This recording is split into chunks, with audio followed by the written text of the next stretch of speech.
JMD Music Project. Recording by JMD Music Sujanpur. Sujanpur. Sujanpur.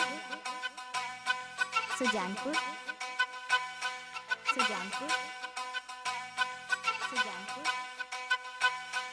प्यार में धोखा दे के माल बन गईली कसाई।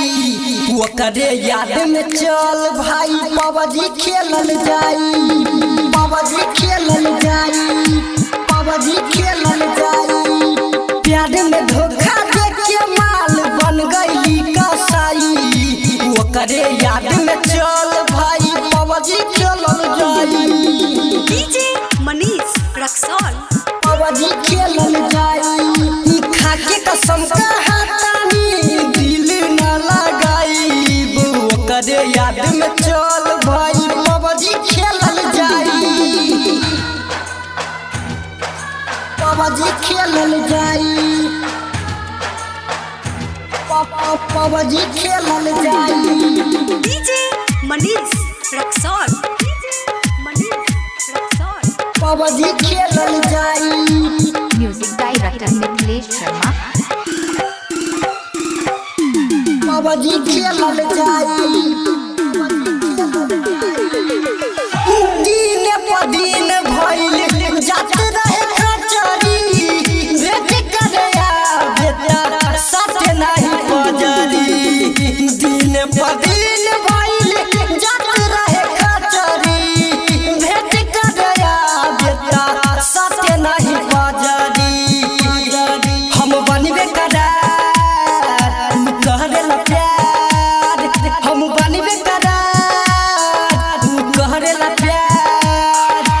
याद रखबे ओकरा ता जान चली जाई। सब कुछ भूल के चल भाई पबजी खेलल जाई। प्यार में धोखा दे के माल बन गईली कसाई।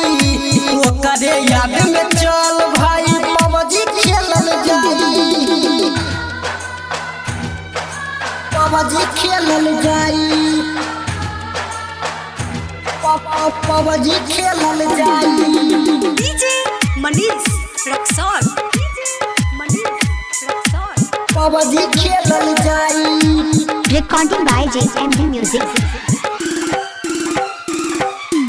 पबजी खेलल जाई। राइटर शंकर के दिल दिया धोखा। जाय दाय भाई ओकरा मिल गइले मौका। राइटर शंकर के दिल दिया धोखा। जाय दाय भाई ओकरा मिल गइले मौका। कया नारिया बधे रोज धइले बारे। कया नारिया बधे रोज धइले बारे।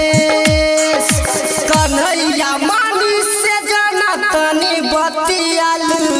वो करे याद में चल भाई पबजी खेलल जाई। प्यार में धोखा दे के माल बन गईली कसाई। वो करे याद में चल भाई पबजी खेलल जाई। Recording by JMD Music Sujanpur.